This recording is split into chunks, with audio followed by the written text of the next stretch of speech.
Okay, let's talk about self-discipline. We all tend to think of it as this epic battle of willpower, right?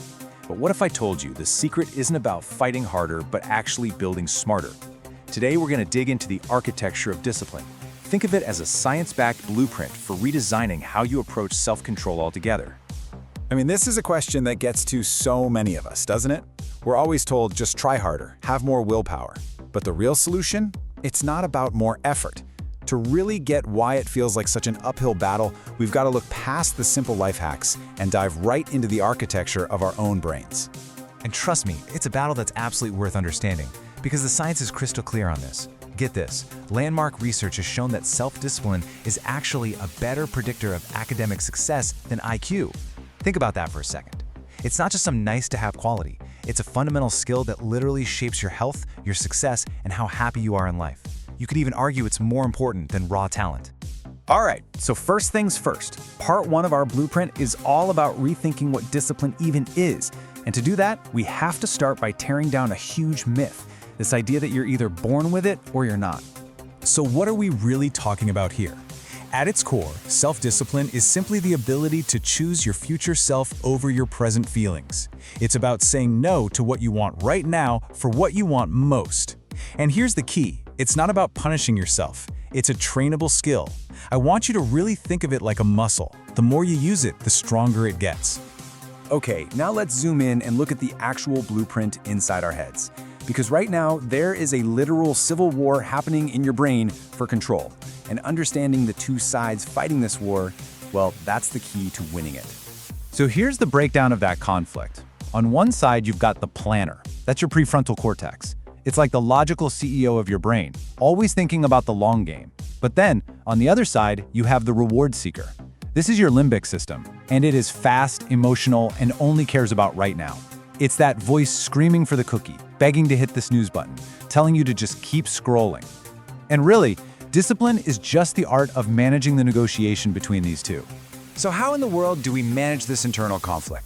Well, for a long time, the main theory was something called ego depletion. The idea was that your willpower is like a fuel tank. You use it, and eventually it runs empty. But newer research has come along with this belief model, and it's found something absolutely profound. Your willpower might only be limited if you believe it is. Let that sink in for a second. This shift in mindset is an absolute game changer. Studies found that during super stressful times like final exams, the students who believed their willpower was expandable, they were way less likely to procrastinate or eat a bunch of junk food. So your belief isn't just some fluffy, minor detail. It literally acts like a software update for your brain, completely changing your capacity for self-control. Which brings us to the real secret of truly disciplined people. And I'll give you a spoiler right now. They don't have more willpower than you or me. Nope. They actually use less of it. How? Because they've spent their time engineering a much better autopilot system. And here it is, maybe the most powerful change you can make.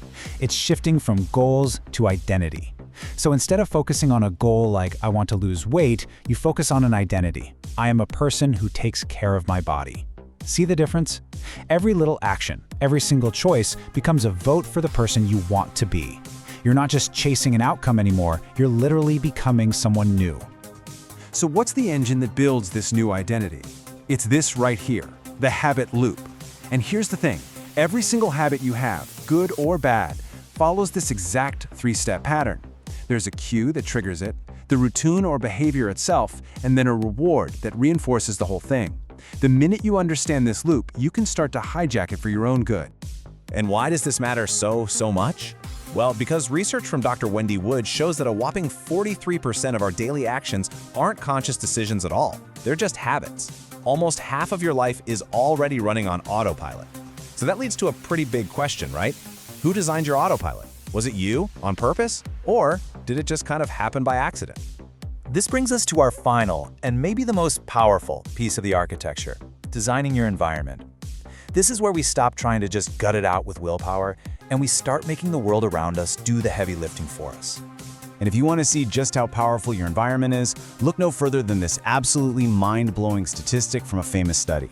During the Vietnam War, a shocking number of US soldiers became addicted to heroin, but when they came back home to the States, 95% of them just quit. Like that. Most didn't go through rehab. Their environment simply changed. I mean, the takeaway from that is just profound. The cues that triggered the habit were gone, so the habit itself just vanished. It proves that your environment shapes your behavior way more than your willpower ever could. So the smartest, most effective form of self-control isn't about heroic resistance. It's about intelligent architecture. So this is how you do it. This is how you become a choice architect for your own life. It's all about strategically adding or removing friction. You want to work out in the morning? You lay out your gym clothes the night before. Boom, you just reduced friction. You want to stop scrolling on your phone all night? Delete the social media apps. That's increasing friction. The goal is dead simple. Make the good habits easy and the bad habits hard. And this all comes together perfectly in James Clear's famous framework, the 4 laws of behavior change. To build a good habit, you have to make it obvious, make it attractive, make it easy, and make it satisfying. And to break a bad habit, you just do the opposite. You make it invisible, unattractive, difficult, and unsatisfying. This isn't just some random list, it is a complete system for re-architecting your entire life. So, what's the big takeaway from all this? It's simple. Stop blaming yourself for having a lack of willpower. There's a great quote that says, "You do not rise to the level of your goals, you fall to the level of your systems." At the end of the day, discipline isn't about being some kind of hero with endless self-control. It's about being a smarter architect. So the question you should be asking yourself isn't, how can I get more willpower? The real question is, how can I design a life where I don't need as much of it?